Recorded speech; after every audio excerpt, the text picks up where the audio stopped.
Que la paix du Seigneur soit avec vous. Je m'appelle Samuel, j'habite en Italie. J'ai vécu en France depuis l'âge de 3 ans jusqu'à l'âge de 11 ans. Et ensuite, mes parents ont décidé de s'établir à nouveau en Italie, après avoir quitté le pays une première fois. Et c'est à partir de là que mon cheminement a commencé. Mais dès mon plus jeune âge, le Seigneur m'avait comblé de sa grâce, en me donnant des signes qui m'ont permis de constater que son existence est réelle. Il n'y a rien d'abstrait, et moi je peux vous le témoigner. En arrivant en Italie, mes camarades se moquaient de moi. Ça s'était déjà produit en France. Mais après avoir été à Montpellier pour une vacance, avec toute ma classe, 2 des camarades qui étaient avec moi ont commencé à se moquer de moi, car je les invitais à réfléchir sur la splendeur, la grandeur, la beauté de l'univers. Mais après avoir refusé de croire, je me suis éloigné, j'ai été tout seul dans ma chambre et je commençais à prier. Un de ces camarades qui étaient avec moi s'est alors moqué de moi à nouveau. J'ai crié vers le ciel, le Seigneur a entendu ma voix, a entendu ma prière.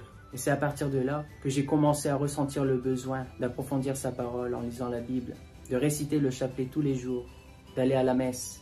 Ça a été une expérience très intime. Petit à petit, progressivement, le Seigneur se manifestait, me révélait sa volonté. Et malheureusement, j'ai dû combattre contre mes parents, car au début, ma mère était catholique.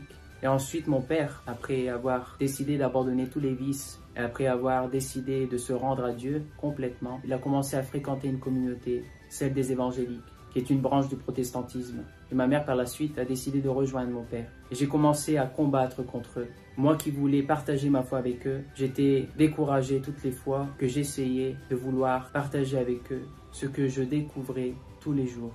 Je découvrais chaque jour quelque chose de nouveau. Mais grâce à eux, j'ai pu approfondir ma foi. Et c'est pour cette raison que malgré tout, je leur en suis très reconnaissant aujourd'hui. Ensuite, j'ai décidé de fréquenter une communauté, celle des frères franciscains. Et c'est grâce à eux aussi que j'ai pu m'épanouir en tant qu'être humain. Et bien sûr, j'ai pu aussi approfondir ma foi. Mais un beau jour, ils ont décidé de m'annoncer une triste nouvelle. Je ne pouvais pas continuer ce chemin. Et c'est alors qu'ils m'ont invité à mener une vie ordinaire en travaillant et en étudiant. Et c'est ce que j'ai fait. J'avais même essayé d'étudier et de travailler en même temps, même si c'était pas facile. Donc voilà, j'ai persévéré malgré tout, malgré toutes les chutes, car il y a eu beaucoup de chutes.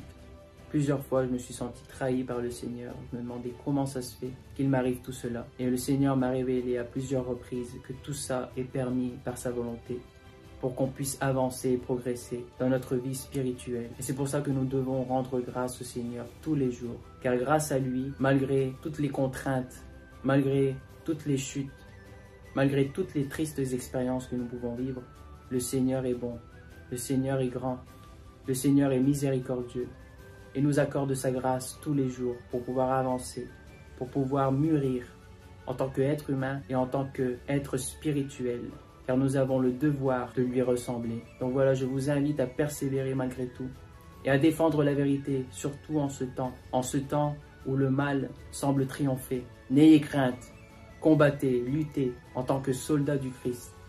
Que le Seigneur vous bénisse et vous donne sa paix. Cela est un résumé très court de tout ce que j'ai pu vivre au début de ma conversion. Donc si vous avez des questions à me poser, n'hésitez pas dans les commentaires. Je serai très heureux de pouvoir vous répondre.